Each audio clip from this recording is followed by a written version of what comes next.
એ વખતની યાદ મને બહુ જ સારી લાગે છે. કારણ કે અમે રાતે રાતે જાગતા અને હું 12 વાગે 8 વાગે જ્યારે એ લોકોને ભૂખ લાગતી સાંજના, ત્યારે અમે લોકો અહીંથી નાસ્તો પ્રોવાઈડ કરતા એમને અને બહાર હોટલમાં લઈ જઈને જમાડતા. એવી રીતે એમની સાથે બેસીને કામ કરતા.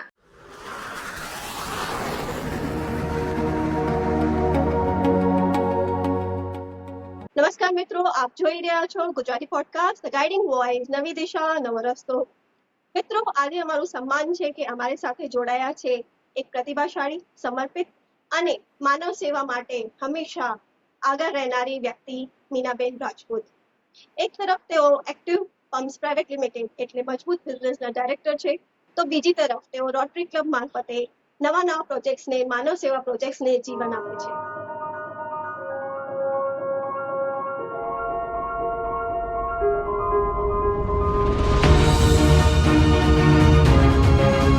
મળીશું તેમને, જાણીશું તેમની જીવન યાત્રા વિશે, સંઘર્ષો વિશે અને માનવ સેવાના નવા પ્રોજેક્ટ્સ વિશે.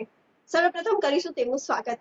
મીનાબેન, નમસ્કાર, સ્વાગત છે તમારું અમારા પ્રોગ્રામમાં. કેમ છો? બસ મજામાં. મને પણ આ પ્રોગ્રામ જોઈન કરવામાં બહુ આનંદ થાય છે. મને આઈ એમ વેરી થેન્કફુલ કે તમે મને ઇન્વાઇટ કર્યા છો અહીંયા જીવન વિશે, મારા સ્ટ્રગલ વિશે જાણવા માટે. હું આવી રીતે ફર્સ્ટ ટાઈમ આવી રહી છું અને મને લાગે છે આ એપિસોડ તમે એમ તો માનવ સેવા દ્વારા ઘણાનું માર્ગદર્શન કર્યું છે, પણ આ એપિસોડ જ્યારે પબ્લિક થશે ત્યારે હજી પણ અનેક લોકોને પ્રેરણા મળશે. સૌથી પહેલા મીનાબેન, તમારા બાળપણ વિશે અને અત્યારની જે તમારી જીવન યાત્રા વિશે તમે જણાવશો. બાળપણની વાત કરીએ તો મારું જે છે એ એક આર્મી બેકગ્રાઉન્ડ હતું અને મારા ઘરમાં બધા છે ને બધી એક્ટિવિટી, ઓલ એક્ટિવિટી સાથે જોડાયેલા હતા. તો જેમ કે સ્પોર્ટ્સ છે, પછી કલ્ચરલ એક્ટિવિટી છે, બીજા બધા ઇવેન્ટ્સ હોય એ બધામાં ભાગ લેવાનું અને એજ્યુકેશનનું મારા ઘરમાં બહુ. તો આ બધા જે ગુણો છે અને એની એક્ટિવિટી છે એની સાથે હું નાનપણથી જોડાયેલી અને એક ફ્રીડમનું વાતાવરણ હતું કે તમે તમારું કરિયર કે ચૂઝ કરી શકો. એ જરૂરી નથી કે તમે એજ્યુકેશનમાં ચૂઝ કરો, ગમે તે ફિલ્ડમાં તમારી આવડત પ્રમાણે, તમારી લાયકાત પ્રમાણે એવું અમને એન્કરેજમેન્ટ કરવાથી. તો નાનપણમાં સ્કૂલિંગ વખતે પણ મારે છે ને હું બધી એક્ટિવિટી સાથે જોડાયેલી હતી અને મને ખૂબ ગમતું. મને નાનપણથી લીડરશિપનું બહુ અંદરથી ગુણ હતું અને હું બધી મારા સ્કૂલમાં બી ઘણા બધા સર્ટિફિકેટ ગેમ્સના છે, પછી કલ્ચરલ એક્ટિવિટીના બધા જ કેટલા બધા સર્ટિફિકેટ મેં ભેગા કર્યા હતા અને સ્કૂલમાં પણ હું સારી રીતે બધા મને ઓળખતા હતા. ઇવન મારા પ્રિન્સિપલ પણ મને ઓળખતા. કોઈ બી એક્ટિવિટી સ્કૂલમાં હોય ત્યારે મને પહેલી યાદ કરવામાં આવતી. અને એના પછી જ્યારે કોલેજ જોઈન કર્યું અને કોલેજમાં પણ આ બધું મેં સતત ચાલુ જ રાખ્યું અને કોલેજમાં મેં એનસીસી સી સર્ટિફિકેટ માટે 3 વર્ષ આપ્યા અને સી સર્ટિફિકેટ પ્રાપ્ત કર્યો. એક્ટિવિટીઝ જે હતી કોલેજની, ટેલેન્ટ શો આ છે, સ્પોર્ટ્સની એક્ટિવિટી, એ બધામાં જોડાતી અને જોડે જોડે જ્યારે અમારી એક્ઝામ્સ આવતી તો એને પણ સિરિયસ રીતે તૈયાર કરીને અને મેં મારું છે ને આખું એજ્યુકેશનલ બેકગ્રાઉન્ડ છે એ ફર્સ્ટ ક્લાસ ડિસ્ટિંક્શન એવી રીતે મેં 1992માં મેં મારું 1990માં મેં મારું એમકોમ કમ્પ્લીટ કર્યું. એટલે એકેડેમિક વાઇઝ તમે બહુ સારા વિદ્યાર્થી રહ્યા. યસ. હજી પણ અમારા સ્કૂલના ટીચરો છે, અમને યાદ કરે, અમારા દાખલા આપે કે આવી રીતના. અને ત્યારે પણ બધાને એક્ઝામ્પલ્સ આપતા કે જુઓ આમની handwriting, presentation, how she works અને આખા વર્ષમાં કેટલી એક્ટિવિટી એણે કરી એના માટે એક્ઝામ્પલ રૂપ હતી. અને એનાથી મને સતત મોટિવેશન મળતું હતું. અને પછી કોલેજ પછી 90માં મેં એમકોમ કમ્પ્લીટ કર્યું અને 92માં મારા મેરેજ થયા અને 99માં મેં છે મારું બિઝનેસ જોઈન. બસ આ છે મારી સફર. બિઝનેસ જોડાવા પાછળનું કારણ શું હતું? બિઝનેસમાં જોડાવાનું કારણ તો એ હતું કે જ્યારે મારા મેરેજ થયા, જેની સાથે મારા મેરેજ થયા એમને હું જ્યારે નાનપણમાં 11 વર્ષની હતી ત્યારે હું મળી હતી અને એ જ વ્યક્તિ સાથે મારા 1992માં મેરેજ થયા. એના પાછળ પણ મોટી સ્ટોરી છે, બહુ ઇન્ટરેસ્ટિંગ. તો એ અત્યારે કહેવા જેવી નથી, બટ એ પણ મારું ડિસિઝન પણ જે વ્યક્તિ મને સારી રીતે ઓળખે છે, નાનપણથી ઓળખે છે, 5-7 વર્ષ અમે જોડે ભણ્યા છીએ, એમની સાથે પરણવું એ મારા માટે બહુ સારું છે મારા લાઈફ માટે. અને એવી રીતે મેરેજ થયા અને મેરેજ થયા પછી જ્યારે અમે બરોડામાં એક નાનકડા રૂમમાં એટલે કે ભાડાની મકાનમાં અમે લાઈફ સ્ટાર્ટ કરી અને એ એક જ રૂમ હતી એમાં 3 બારણા હતા અને 3 બારીઓ હતી. એ રૂમમાં અમે એક સાદું સિમ્પલ જીવન હતું અને એક સર્વિસ હતી. મારા હસબન્ડ જે છે એ ઇલેક્ટ્રિકલ એન્જિનિયર છે અને એમને એક નોર્મલ સર્વિસ હતી અને આવી રીતે અમે અમારું મેરેજ જીવન સ્ટાર્ટ કર્યું. ઓકે. બટ અંદરથી મને એવું લાગતું હતું જ્યારે પછી 93માં 94માં મને બેબી બોય જન્મ્યો અને પછી તો હું એના ફીડિંગ પાછળ ને એને ઉછેરવા પાછળ વ્યસ્ત થઈ બરાબર. અને એના પણ મને અંદરથી કંઈક ખૂટતું હોય એવું લાગતું હતું કે મારે કંઈક કરવું જ જોઈએ, કારણ કે આટલું બધું મેં કર્યું છે લાઈફમાં, તો એ બધું વેસ્ટ જ હશે. મને કાયમ એવું થતું હતું કે મારે કંઈક કરવું જ પડશે, મારે કંઈક કરવું. પણ જ્યારે તમે ફેમિલી લાઈફમાં જોડાઓ તો તમારી રિસ્પોન્સિબિલિટી બહુ છે, જી. તમારા બાળક પ્રત્યે, તમારા હસબન્ડ પ્રત્યે, સમાજ પ્રત્યે, બધાને In-laws પ્રત્યે, તો બધાને એક્સપેક્ટેશન હોય છે.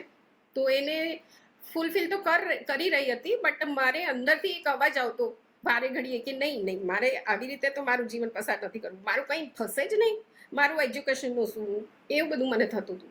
પછી મેં મારા હસબન્ડને વાત કરી અને પછી એમણે કીધું કે સારું, તમને એવું લાગે છે તો તમે શું કરવા માંગો છો? તો પછી સૌથી સારું તો એ છે કે 5 અવર્સ 6 અવર્સ આપણે ટીચિંગ લાઈનમાં જોડાઈ જઈએ અને બીજા અવર્સમાં આપણે ઘર સંભાળી લઈએ. એ પણ મોટી જવાબદારી છે. આપણા બાળકોને સારું ઉછેર મળે, એનું સારું એજ્યુકેશન મળે, એનું આખું સર્વાંગી વિકાસ થાય, એના માટે પણ આપણે ડેડિકેશન આપવું પડે. તો એ બે વસ્તુ એવી રીતે સચવાઈ જશે, મને એવું થયું. એટલે મેં બીએડ જોઈન કર્યું. તો એમણે કીધું કંઈ વાંધો નહીં, તમે બીએડ જોઈન. અને મીનવાઇલ મારા હસબન્ડનું જે બિઝનેસ હતું એમાં થોડો પ્રોબ્લેમ થયો અને એમની ભાગીદારી છૂટી ગઈ. ત્યારે એ એકલા પડી ગયા. અને એમાં કેવું હતું કે મારા હસબન્ડ બિઝનેસમાં રહેતા અને મારો જે સન હતો એ એજ્યુકેશન, એનું સવારનું સ્કૂલ હતું અને બપોરે એકલું રહેતો હતો. અને મારે સવારે 11 થી 5 વાગ્યા સુધી કોલેજ. તો મારો સન છે એ સ્કૂલે જતો, હું કોલેજ જતી અને મારા હસબન્ડ બિઝનેસમાં જતા. તો એ સેટિંગ નહોતું થતું, કારણ કે મારા બાળકને સાચવવા માટે કોઈ હતું નહીં. તો અમે પછી મારા હસબન્ડે એમ ડિસાઈડ કર્યું કે આ તો સેટ નહીં થાય. અને મને પણ એવું લાગતું કે ક્યાંક તો મારા બાળકને મારી ઉણપ લાગે છે કે એને હું મૂકીને જઉં છું. જસ્ટિફાય નહોતું થતું મારા અંદરથી, મને જસ્ટિફાય વાત કરી. એમણે બી કીધું કે આવી રીતે તો નહીં ચાલે, શું આપણા ચાઇલ્ડને કેમ સેક્રિફાઈસ કરું. તો એના માટે પછી અમે વાત કરી. એમણે કીધું કે એક ઓપ્શન છે કે અત્યારે મારે બી જરૂર છે, આઈ એમ ઓલ્સો સર્ચિંગ, તો તું મારા બિઝનેસમાં જોડાઈ જા. એનાથી બેટર મને પાર્ટનર કોઈ મળશે નહીં. અને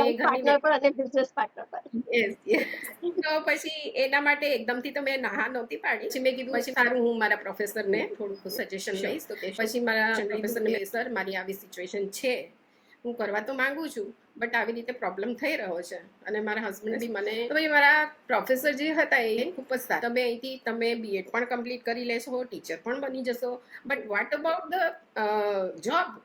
તમને જોબ કોણ આપશે? ત્યારે બહુ જ જોબ મળવાનું ખૂબ મુશ્કેલ હતું અને ડોનેશન બહુ છે જે અમારી પાસે હતું, ફાઇનાન્શિયલ સપોર્ટ નહોતો. તો પછી હવે મારે પછી એવી રીતે નાની એવી નોકરી કરવી પડે એવું હતું. તો પછી સરે એવું કીધું કે તમે એના કરતાં તમારા બિઝનેસમાં વધારે ધ્યાન આપો, એમને તમે સપોર્ટ કરો, એને એમાં આગળ વધો. તો મેં પછી મોટિવેશન મળતો ગયો. એક સપોર્ટ એમની પાસેથી મને મળી ગયો. અને મારા હસબન્ડ તો હતા જ કે જેના પર મને 100% ટ્રસ્ટ હતો કે અને મારા પ્રત્યે તો મને ટ્રસ્ટ છે જ કે ઇવન આજે પણ હું કોઈ બી વસ્તુ જો સ્ટાર્ટ કરું તો પૂરા દિલથી કરું, નહીં તો ના કરું. અને એના માટે 100% રિઝલ્ટ લાવવા માટે પ્રયત્ન. બરાબર. પછી એકવાર મેં માઇન્ડથી ડિસાઈડ કરી લીધું કે ના, હવે ચલો, હવે આપણું બિઝનેસ જોઈન કરી લઈએ. અને એના માટે ફૂલ તો એવી રીતે મેં 1999માં બિઝનેસ જોઈન કર્યું મારા હસબન્ડનું. તો આજે કેટલા વર્ષ થઈ ગયા? બહુ વર્ષ થઈ ગયા અને ઘણી બધી હવે ફરક આપી છે. અને એમાં બહુ અપડાઉન. મને એવું ક્યારેક હું મારા હસબન્ડને કહું છું કે આપણી લાઈફ જે છે, ભલે આપણે ડિસાઈડ કર્યું હોય કે ના, મારે મારી રીતે જીવન હેન્ડલ કરવું છે, બટ મારી લાઈફમાં પણ આમ રોલર કોસ્ટરની જેમ ક્યારેક આમ ઊંચું, ક્યારેક નીચું, ક્યારેક પણ મેં દરેક વખતે છે ને મક્કમ રહીને મજબૂતાઈથી પોતાની જાતને જોયા વગર એ વસ્તુમાં એકદમ 100% ડેડિકેશન આપીને આગળ વધ્યા અમે લોકો. માઇન્ડમાં ફેલ્યોરનો કોઈ પણ ચાન્સ નહોતો. જે બીજો ઓપ્શન હોય છે કે ભાઈ ફેલ થઈશું તો શું કરીશું, એના માટે કોઈ ચાન્સ જ નહોતો આપ્યો, કોઈ ઓપ્શન જ નહોતા. અને એમ કે છે ને કે જ્યારે તમે શિદ્દતથી કોઈ વસ્તુને કરવા માંગતા હોય તો પૂરી કાયનાત આખો સપોર્ટ કરતી હોય. એ જ વસ્તુ મારી લાઈફમાં થઈ છે. અમને ઘણા બધા સારા લોકો મળ્યા અને એવા ઘણા બધા સારા લોકો મળ્યા અને નેચરનો સપોર્ટ મળ્યો અને અમે આગળ વધતા જ ગયા. હું ઘણીવાર કહું કે કોઈને શું કહેવાય આપણે ગ્રેટિટ્યુડ આપીએ, ગ્રેટિટ્યુડ જાહેર કરીએ કે નહીં તમે મારા માટે કર્યું છે. પણ એ લોકો એવું કે ના કે આમાં કોઈ ગ્રેટિટ્યુડની વસ્તુ નથી, તમે પોતે જ આટલા સારા છો, તમારા વિચારો જ આટલા સારા છે, તો અમારે તમારા માટે કરવું જ પડે એવું. અનુકંપા કહેવાય પરમાત્માની, અને જો કુદરત પણ સાથ આપે અને લોકોનો સપોર્ટ મળવો એ સૌથી ભાગ્યની નિશાની છે. હું મારું એવું માનવું છે. વાત કરીશ એઝ એ મહિલા તરીકે, જે ઇન્ડસ્ટ્રીયલ ફિલ્ડથી તમે જોડાયા છો, તો શરૂઆતના દિવસોમાં તમને કયા પ્રકારના પડકારોનો સામનો કરવો પડતો હતો?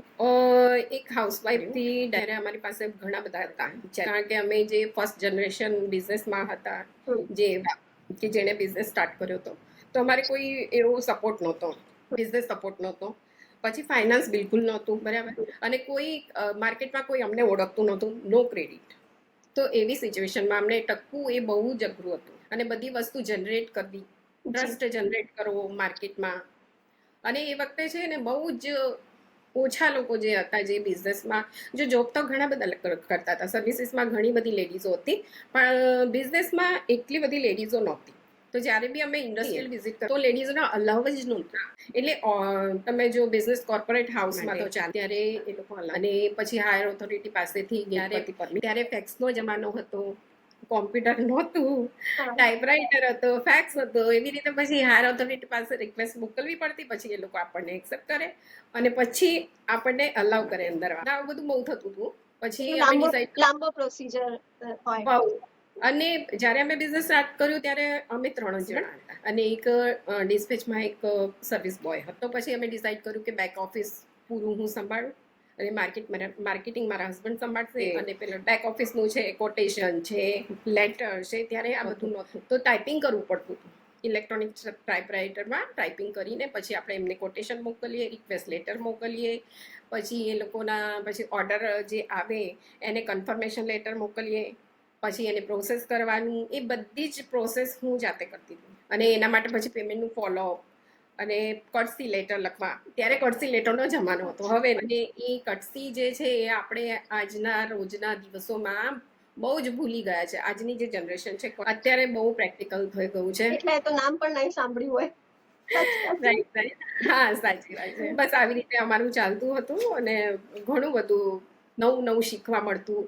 અને પછી ત્યારે કોમ્પ્યુટર મારી પાસે નહોતો, અને અમે ડિસાઈડ કર્યું, બહાર અમે એકાઉન્ટિંગ આપતા હતા, અમારું કંપનીનું એક માર્કેટિંગ અને ડિસ્ટ્રીબ્યુશનશિપ કંપની હતી ત્યારે અમે, તો બહાર આપતા હતા, અને એમાં પ્રોબ્લેમ થતો હતો બહુ, કે એ ભાઈ બધું છે ને એન્ટ્રીઓ કરવાની ભૂલી જતા, અને એના હિસાબે પછી વર્ષના અંતે બહુ બધા પ્રોબ્લેમ આવતા. તો અમે ડિસાઈડ કર્યું કે કેમ નહીં આપણે કોમ્પ્યુટર લઈ લઈએ. તો અમે લોનમાં કોમ્પ્યુટર લીધું. હવે એને ઓપરેટ કરતા તો આવડવું જોઈએ ને.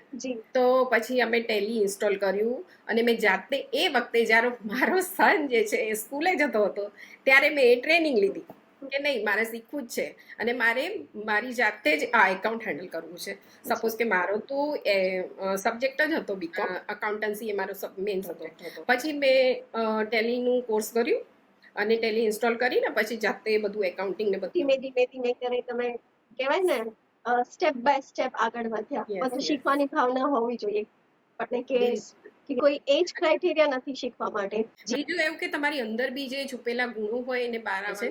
અને તમે સપોઝ કે ત્યારે મારે એમ્પ્લોયમેન્ટ હતું નહીં, બરાબર, ઓછા લોકો હતા, એક જ 11માં પ્રાઇવેટ લિમિટેડ કંપની બનાવી, અને અમે પછી અમારા જે એમ્પ્લોયમેન્ટ આપ્યું બધાને, અમારા જે એમ્પ્લોય વધતા ગયા, પછી એ લોકોને હેન્ડલ કરવા, એ લોકોની જે ફાઇનાન્શિયલ નીડ છે, એ લોકોનું મોટિવેશન છે, એ લોકોની જે સાયકોલોજી છે, એ લોકોને જે બી મેન્ટલ પ્રોબ્લેમ બી હોય એ બધું બી એના માટે સેશન કરવું, એમની જોડે વાતચીત કરવી, એક એચઆર તરીકે બી મેં ઘણું બધું ભાગ.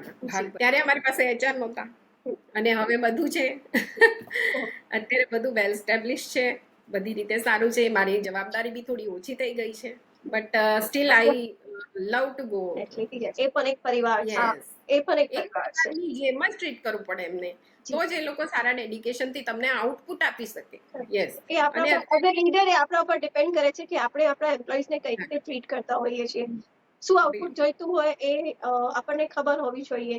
એ લોકોના પ્રોબ્લેમ્સને સમજવા, એક જ્યારે ફેમિલીની વાત કરતા હોઈએ છીએ તો ત્યારે એ લોકોની સિચ્યુએશન્સ, એ લોકોના પ્રોબ્લેમ્સ પણ સમજવા એ આપણી, હું એવું માનું છું કે આપણી જવાબદારી બની જતી હોય છે. તમે તમારા બિઝનેસમાં ઘણા બધા પ્રોજેક્ટ્સ ડીલ કર્યા હશે, પણ કોઈ એવો યાદગાર પ્રોજેક્ટ જે તમારા હૃદયને સ્પર્શી ગયો હોય? એક યાદગાર પ્રોજેક્ટ એવો છે કે અમારે જ્યારે ડિસ્ટ્રીબ્યુશનશીપ હતું અને ફર્સ્ટ ટાઈમ અમને દમામનું અને એમનું બરાબર હું તમને આપી નહીં શકું. પછી અમે કારણ કે ત્યાં પેનલ્ટીનો ક્લોઝ હતો અને આ સાઉદી અરેબિયા, તો પછી અમે બીજા વેન્ડરને શોધ્યા તાત્કાલિક, અને એના માટે જે બી પ્રોસેસ હોય એને ડેવલપ કરાયું. એના માટે જે પેટર્ન હોય છે, ડાઈ હોય છે, કાસ્ટિંગ હોય છે, મશીનિંગ હોય છે, ફિટિંગ હોય છે, એ બધું જ રાત દિવસ એક કરીને અને બધા એમ્પ્લોય ભેગા કરીને 24 કલાક કામ કરીને એને અમે પ્રોક્યોર કર્યું. એ વખતની યાદ મને બહુ જ સારી લાગે છે, કારણ કે અમે રાતે જાગતા અને હું 12 વાગે 8 વાગે જ્યારે એ લોકોને ભૂખ લાગતી સાંજના, ત્યારે અમે લોકો અહીંથી નાસ્તો પ્રોવાઈડ કરતા એમને અને બહાર હોટલમાં લઈ જઈને જમાડતા. એવી રીતે એમની સાથે બેસીને કામ કરતા, કારણ કે એમને મોટિવેશન મળે. એમના ઉપર મૂકી દઈએ કે તમે આટલું આટલું કરીને રાખજો તો એ લોકો કેટલા શકે ટકી શકે. જ્યારે લીડર તમારી સાથે હોય તો એમને બૂસ્ટ મળે, એવું થાય ને. તો એ મને બહુ પ્રોજેક્ટ મેમોરેબલ પ્રોજેક્ટ હતો. ઘણા બધા પ્રોજેક્ટ્સ હોય, તમે રાત દિવસ એક કર્યા હોય એની પાછળ, એની સફળતા પાછળ, સિદ્ધિ મેળવવા પાછળ, અને સ્ટાફનો પણ ઘણો મોટો સપોર્ટ હોય. તો અમે મારા એમ્પ્લોયને મોકલ્યું કે ભાઈ હા જાઓ, તો એને ત્યાં ટ્રાય તો કર્યું કરવાનું અને પ્રોબ્લેમ સોલ્વ બી થઈ ગયો અને પંપ ચાલુ પછીથી અડધો કલાક ચાલીને પાછું બંધ થયું. હવે રાતના 10 વાગી ગયા હતા અને એમ્પ્લોયનો ટાઈમ હોય 7 સર્વિસ વાળા હોય તો હવે એ ભાઈ શું એવું કે છે, અમારે જે કસ્ટમર હતા એ કે જ્યાં સુધી મારો પ્લાન્ટ ચાલુ નહીં થાય ત્યાં સુધી આ ભાઈને હું નહીં જવા દઉં. અને જે અમારો એમ્પ્લોય હતું એના પેરેન્ટ્સ એટલા બધા પેલા પેનિક થઈ ગયા કે એ લોકો સતત કોલ કરે, સતત કોલ કે મારો બાબુ ગયો ક્યાં, તમે ક્યાં મોકલ્યું છે, આમ છે ને તેમ છે ને, ખાધું નથી ને આમ એવી રીતે બહુ જ પેનિક થઈ ગયા હતા. ત્યારે અમને એક હાર્ડ સપોર્ટમાં બહુ જ માનીએ છીએ અને સર્વિસીસ માટે બહુ ઓળખાઈએ છીએ. એકવાર અમારી પાસે કસ્ટમર આવી જાય એટલે જલ્દી જાય, લાઈફ ટાઈમનું જેનું ટ્રસ્ટ છે ને એ બની જાય. તો એ વસ્તુને અમે બ્રેક કરવાનું ત્યાં એ ડિસિઝન લીધું અને પછી એમને કીધું કે ભાઈ તમે મારા જે એમ્પ્લોય છે એમને આવી રીતે કસ્ટડીમાં ના રાખી શકો, તમારું કામ જે છે કરી આપીશું, સર્વિસ જે બી હોય રાતે તો જવા દેવું પડે ને. પછી એવી રીતે એમને કીધું તો એ નહીં માને, તો પછી અમે કીધું એ વખતે તમે તમારા જે એમ્પ્લોય બહુ જ જરૂરી છે. કસ્ટમરને તમે પાછળથી સેટિસ્ફાઈ મળશે કે એના માટે ફરીથી તમે રિલેશન કરી શકો, પણ જ્યારે એકવાર એમ્પ્લોય ના મગજમાં એવું જતું રહ્યું કે ના આ મારા સપોર્ટમાં નથી મેનેજમેન્ટ, તો પછી તમને એ કોઈ દિવસ. અને રોટરી ક્લબ મારફતે જે તમે જોડાયેલા છો, માનવ સેવાના અનેક પ્રોજેક્ટ્સમાં તમે કાયમ તત્પર રહો છો, રોટરી ક્લબ જોડાવા પાછળનું મુખ્ય કારણ શું હતું? રોટરી ક્લબ પાછળ જોડાવાનું મુખ્ય કારણ મોટિવેશન બીધી. આ જે સમાજ સેવાના કાર્યો છે ને એ નાની રીતે સોશિયલ, જે તમારા ઘરથી સ્ટાર્ટ, એમ કે છે ને કે ચેરિટી વિથ હોમ, તો આપણે સમાજમાં એના માટે પ્રયત્ન કરતા હોય, બને એવી રીતે હેલ્પ કરતા હોય. તો એવી રીતે સમાજમાં પણ છે નાનું મોટું કોઈ આપણને માંગે, એ હું કહું છું ને વિધિન જે તમારી છે ને એ અંદરથી આવે. અને મને એવું છે કે મને કોઈ અગર માંગે તો હું જ્યાં સુધી એનું સેટિસ્ફાઈ ના કરું, એને ન આપું, ત્યાં હું કેપેબલ છું અને હું આપી શકું તો હું જરૂર. એક વસ્તુ હતી. અને બીજું મોટી કે મારે હું મારા ઘર માટે અને મારી ફેમિલી માટે તો ડેડિકેટેડ, એક સમાજનું અને એક નેશન જે છે આપણે નામ રહીએ પ્રત્યેની જે આપણી જવાબદારી છે એને નિભાવવા માટે રોટરી સિવાય બીજો કોઈ બેસ્ટ ઓપ્શન મને લાગ્યો નહીં. અને રોટરી ક્લબ થી કયા પ્રકારની સેવાઓ? રોટરી ક્લબ એક નાની વસ્તુ નથી, એ વર્લ્ડ વાઇડ છે. તો રોટરી ક્લબમાં એજ્યુકેશનને લઈને અને સમાજ સેવાના લઈને જે અંડર પ્રિવિલેજ લોકો છે જેમની પાસે સભ્ય, અને ગવર્મેન્ટની બી ઘણી બધી એવી સ્કીમો છે એ લોકોને અવેરનેસ નથી, એની સાથે અવેરનેસ કરાય એ બધી ફેસિલિટી અને એજ્યુકેશન માટે. પછી અત્યારે બહુ મેન્ટલ હેલ્થનું ચાલે છે. આપણે કહીએ કે ભાઈ ફાસ્ટ ગ્રોવિંગ, ફાસ્ટ રિઝલ્ટ જોઈએ, ફાસ્ટ ગ્રોઈંગ જોઈએ, પૈસા જોઈએ, લાઈફસ્ટાઈલ જોઈએ, બધું જોઈએ, બટ એના માટે એકદમ બધું મળી જોઈએ તો પછી તમારે એ મેન્ટલ સ્ટ્રેસ આવે છે. બીજી રીતે સામાજિક સાથે જો લેડીઝો જે હોય છે, જે લોકોને બહુ પ્રેશર હોય છે, એ લોકોની કોઈ વેલ્યુ નથી હોતી, એ લોકોને અંડર એસ્ટિમેટ કરવામાં આવે છે, માહોલમાં રહીને એમને જે ડિપ્રેશન આવે, એના માટે મેન્ટલ સ્ટ્રેસનું જે લેવલ છે એના માટે બી અમે લોકો સેમિનાર્સ અને એક રીતે કહીએ તો સમાજના દરેક પાસા માટે અમે થોડું થોડું કામ કરીએ છીએ. બાળકો અને માટે એટલા માટે બાળકો માટે બી જે લોકો છે એ લોકોને અવેરનેસ પ્રોગ્રામ જે છે અને વર્કશોપ જે હોય છે એ લોકોના કે એ લોકોને ભવિષ્યમાં કોઈ બેનિફિટ થાય, જે એજ્યુકેશન જે લોકોને એજ્યુકેશન માટે પૈસા ઓછા પડતા, ફાઇનાન્શિયલ બેકગ્રાઉન્ડ ના હોય એવા સ્કૂલે જઈએ છીએ. ડેન્ટલ હેલ્થ ચેકઅપ, પછી આઈ ચેકઅપ, એ બધું કેમ્પ તો હોય જ છે. એના સિવાય બી અમે ડોનેશન એકત્ર કરીને બીજા બધા પ્રોગ્રામ કરતા હોઈએ છીએ લેડીઝો માટે ખાસ, એ લોકોને એજ્યુકેશન આગળ. અને બીજું કે ઉદ્યોગ માટે, જેમ કે બ્યુટી પાર્લર છે, એવી રીતના જે બધા પ્રોગ્રામ છે કંડક્ટ ને એના માટે રાખતા હોય છે. એના સિવાય સપોઝ કે અંડર પ્રિવિલેજ એજ્યુકેશન લેતા હોય એમને ટ્યુશન માટેના એરેન્જમેન્ટ કરી આપીએ. અને બીજી બધી એનજીઓ સાથે જોડાઈને એ એમના કાર્યોમાં સહયોગ. હવે તમને ખ્યાલ હશે કે શાહપુર ગામ છે અહીંયા, તો ત્યાં હમણાં સમર કેમ્પ હતો લાસ્ટ યર. આખો મહિનો એટલી બધી એક્ટિવિટી છે અને એમને મ્યુઝિક થી માંડીને, યોગા થી માંડીને, એજ્યુકેશન થી, ગેમ્સ થી માંડીને બધી જ એક્ટિવિટી કરાઈ. અને આખો મહિનો છોકરાઓએ બહુ એન્જોય કર્યું. અને એ લોકોની જે અંદર જે શક્તિઓ છે એ લોકોની અંદર, કોઈમાં એક્ટિંગ છે, કોઈમાં ગેમ છે, શું છે, એ લોકોની અંદર જે છુપેલા ગુણો છે એ બહાર આવે. એના માટે પણ ખૂબ જ મજા આવી એ લોકોને. એ સિવાય બી અમે એન્વાયરમેન્ટને લઈને બી ઘણા બધા પ્રોગ્રામ કરીએ છીએ, જેમાં કે ટ્રી પ્લાન્ટેશન છે. એટલે સમાજના દરેક વર્ગ માટે તમે સેવા કરી રહ્યા છો અને કાર્યરત છો. જેમ તમે વિવિધ પ્રકારની સેવાઓની વાત કરી, એમાંની કોઈ સેવા, કોઈ એવો પ્રસંગ જે તમને યાદ હોય કે તમારી વિચારધારા પર એમની અસર પડી હોય? પહેલા હું રોટરી ક્લબ સાથે નહોતી ત્યારની, તો મારું બર્થડે હતું, તો મારા હસબન્ડે ત્યાં ગયા અને જે સિચ્યુએશન એ લોકોની મેં જોઈ કે મધર ટેરેસામાં જે છે mentally disable, handicap, physically disable, they can't see, they can't say, they can't move, એવા લોકોને મેં જોયા. અને એ લોકો સાથે જ્યારે અમે 2 કલાક 3 કલાક, એ મારા માઇન્ડ પર હંમેશા માટે એક ટર્નિંગ પોઈન્ટ રહ્યો તમારા જીવનમાં. સેવા માટે મારે કંઈક આ લોકો માટે મારે કંઈક કરવું છે, એ મારા માટે બહુ ટર્નિંગ. એકચ્યુઅલી ઇમોશનલી તો મને એટલું બધું હર્ટ થયું કે આવી સિચ્યુએશનમાં કેવી રીતે આ લોકો આવી શકે, એ જીવવું પણ કેવી રીતે છે. અને એના માટે એ લોકો જે બી ફંડ ફાળો જે છે અને નિસ્વાર્થપણે એમની જે સેવા એ બહુ જ માનવ, એને આપણે આગળ લાવવું જોઈએ, બિરદાવવું જોઈએ.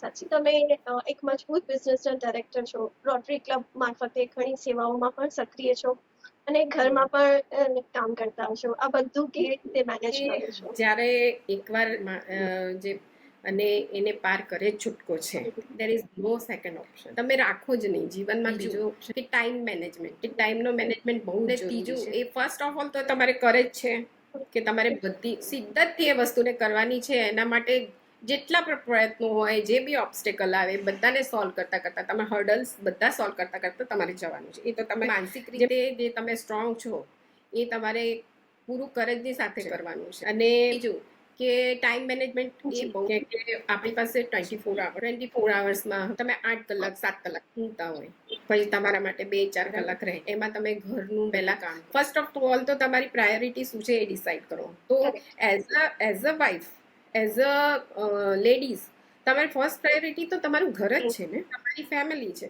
તો પહેલા તમે ઉઠીને ફેમિલીને ટાઈમ આપો, એમને શું જોઈએ છે એ બધું પ્રોવાઈડ કરો. બરાબર. ફર્સ્ટ ઓફ ઓલ તો તમે ફેમિલીને ટાઈમ આપો. એના પછી જે તમે ડિસાઈડ કર્યું છે કે નહીં મારા માટે કંઈક કરવું છે, તો એ જેમ કે હું બિઝનેસમાં જઉં છું, તો પછી બિઝનેસ ટાઈમ પતી જાય, એના પછી સાંજે તમારી ફેમિલી સાથે બેસો, ગપ્પા મારો, વાતો કરો, એમની વાતો સાંભળો, એવી રીતે. અને બીજું સવારનો ટાઈમ 1 કલાક તમારા માટે કાઢો. અને આવી રીતે જો સેટરડે અને સન્ડે જે હોય છે અમારા રોટરીના, અને ક્યાંક સેમિનારમાં જોડાવું તો સેટરડે સન્ડે મોસ્ટલી તો એવું રહે છે. અને બીજું કે એ સિવાય બી સવારનો જે ટાઈમ હોય એ વખતે 12 વાગે પહેલા અમે લોકો એ એટેન્ડ કરી શકીએ. જો 12 વાગે પહેલા જવાનું હોય તો ત્યાં અટેન્ડ કરી લઈએ, પછી હાફના ટાઈમનું મેનેજમેન્ટ કરીએ છીએ. એટલે ટાઈમ મેનેજમેન્ટ અતિ આવશ્યક છે. અને મનની મક્કમતા કે મારે આ કરવું જ છે. બિઝનેસમાં પણ ટાઈમ આપો છે, ઘરે પણ બધું ટાઈમ આપવાનું છે, અને સાથે સાથે જે સેવાઓ છે, સમાજ સેવાઓ સાથે જે જોડાયેલા છે એના માટે પણ ટાઈમ આપવો પડશે. અને મને એવું લાગે છે કે જે મહિલાઓને બિઝનેસમાં જોડાવવું હોય અથવા તો સમાજ સેવામાં જોડાવવું હોય, એને તમે શું સલાહ આપશો? બિઝનેસમાં જોડાવવા માટે તો ઘણી બધી અત્યારે ઓપોર્ચ્યુનિટી. તમે નહીં તો તમે ફેમિલીમાં છો અને મેરેજ થઈ ગયા છે તો that is not the limit. એને લિમિટ ના કરો. તમે તમારી અંદર જે પહેલાના જે ગુણો છે, તમારી અંદર કોઈ ક્વોલિટી હશે, એને બહાર લાવો. ગમે તેવી ક્વોલિટી હોય, કે તમે બિઝનેસ કરવા માંગતા હોય, નાનું મોટું જે પણ તમને આવડતું હોય, બ્યુટી પાર્લર છે, આ છે, કોઈ બી આવડત છે, તો એને ડેવલપ કરો. અને એના માટે તમે મક્કમ થઈને જે શું કહેવાય છે, કમ્ફર્ટ ઝોન છે ને, એનાથી બહાર આવો. અને એના માટે પહેલું પગલું ભરો. તમે જ્યારે પહેલું પગલું ભરશો તો તમને સપોર્ટ ઓટોમેટિક મળી જશે. અને તમને એ ફીલ થશે કે જ્યારે તમને મળવા લાગશે કે ભાઈ નહીં, સેટિસ્ફેક્શન મળે છે મને, હું મારી જાતે બધું કરું છું. જાતે તો લેડીઝ ઘણું બધું કરતી હોય છે, જી એમાં એને કોઈ સપોર્ટ નથી કરતું. બટ તમે તમારા માટે કરો, તમારા મેન્ટલ સેટિસ્ફેક્શન માટે, તમારા ડેવલપમેન્ટ માટે. અને આજકાલ તો સોશિયલ મીડિયા એક મોટો પ્લેટફોર્મ છે કે આપણે આપણા સ્કિલને ત્યાં બતાવી શકીએ છીએ અને થોડાક સમયમાં ઘણા બધા લોકો સુધી એપ્રોચ કરી શકતા. હા, પણ તમે તમારા એના માટે તમારો કમ્ફર્ટ ઝોન બ્રેક છોડવો કરવો પડશે. પડશે. એ જ મારી સલાહ છે કે બધાને કંઈક ને કંઈક એક્ટિવિટી સાથે જોડાવું જોઈએ. બિઝનેસમાં આવવા માંગતા હોય તો બેસ્ટ. અત્યારે તો ગવર્મેન્ટ ઓપ્શન આપે છે કે ભાઈ તમને ઘણા બધા પ્રોગ્રામો છે, સ્ટાર્ટઅપના કેટલા બધા પ્રોગ્રામો છે, ઇઝી થઈ ગયું છે. એક્સપોર્ટ, ઇમ્પોર્ટ બધું કેટલું બધું ઇઝી છે. બીજું કે રોટરી માટે જો તમારે સમાજ સેવા કરવામાં એવું દિલ હોય કે તમે પોતાને હટાઈને અને બીજા માટે વિચારી શકતા હોય, તમે એના માટે પરફેક્ટ. એ જે અંદર તમારી અંદર જે એને તમને હંમેશા માટે ચાલુ, જે દીવો છે દયાનો, એને હંમેશા ચાલુ રાખો. અને એના માટે કંઈક ને કંઈક. અને આમાં કેવું છે, રોટરીમાં તમારે સમાજ સેવા સાથે તમારે જે સમાજ સેવા છે એનું રિકોગ્નિશન મળે છે તમને, તમે આ કરી રહ્યા છો. અને એના માટે મોટિવેશન મળે છે. અને તમારા જે સિનિયર્સ છે એ સારી રીતે કરે. અને તમે એકલા જો કોઈ વસ્તુ ના કરી શકતા હોય, કોઈની સેવા ના કરી શકતા હોય, તો અહીંયા ઘણા બધા ભેગા થઈને એ વસ્તુને કન્ડક્ટ કરે છે અને મોટા પાયે કરી શકે છે. એટલે રોટરી ક્લબના મેમ્બર્સ આપણને સપોર્ટ કરતા હોય છે. યસ. એમ કે છે ને, 1 થી ભલે 2, 2 થી ભલે 4, એવી રીતે બધા ગ્રુપમાં મળીને આપણે મોટું કામ કરી શકીએ. Meenaben, who is your guiding voice? મારું ગાઈડિંગ વોઇસ મારી અંતરાત્મા છે. ઓકે. યસ. એવરી ટાઈમ હું મારી જાતને એસેસ કરું છું અને હું વિચારું છું કે મારે હવે શું કરવું જોઈએ, મારે શું ગલત, મારાથી હું પોતાનું એસેસમેન્ટ કરું છું. અને જે મેં મારાથી ભૂલ ચૂકે બી કોઈ ખોટું થઈ તો હું એના માટે રિગ્રેટ કરું છું. રિગ્રેટ એટલે આવી રીતે નહીં કે જેના પ્રત્યે તમારે ખોટું થયું હોય એની સાથે વાત કરો અને એ ખુલાસો કરો, એને સિમ્પ્લિફાય કરો, એને પકડીને ના રાખો. તો તમારું પ્રોગ્રેસ થશે, તમારું માઇન્ડ, તમારું મન ફ્રી થશે, પ્રફુલ્લિત રહેશો. એ બધું છે. અને બીજું કે ફર્સ્ટ મોટિવેશન તમે કહો તો મારા ફાધર હતા. અને બીજા મોટિવેશન મારા husband time ready to support. સાચી વાત છે. પેરેન્ટ્સ વગર તો આપણે અધૂરા જ છીએ. પેરેન્ટ્સ સપોર્ટ એ મોટો સપોર્ટ હોય છે આપણી જર્નીમાં. પછી બિઝનેસ હોય કે કોઈ પણ ક્ષેત્ર હોય. વાત કરી સક્સેસ મંત્રની. What is your success mantra? Success mantra મારું એ છે કે સતત મહેનત કરો, ફૂલ ડેડિકેશનથી કામ કરો. અને આવનારા વર્ષોમાં તમે તમારા બિઝનેસને અથવા તો રોટરી ક્લબની જે સેવાઓ છે એના માટે શું સ્વપ્ન જોયું છે? બિઝનેસમાં અમે ઘણું બધું કર્યું. 2011માં અમે પ્રાઇવેટ લિમિટેડ કંપની બનાવી અને 2018 અમે નવું મેન્યુફેક્ચરિંગ સ્ટાર્ટ કર્યું છે. અને એમાં પણ અમારું ટાર્ગેટ છે કે અમે એક સારું બ્રાન્ડ બનાવીએ અને એને એક સારી અમારી જે આવનારી જે પેઢી છે સેકન્ડ, એમને સારું એવું સ્ટેજ આપી શકીએ. જો કે અત્યારે મારો સન જે છે નાના active as a manufacturing designer, as a designer છે. રોટરી ક્લબ માટે એ છે કે રોટરી ક્લબની સફર જે છે ને એન્ડલેસ છે.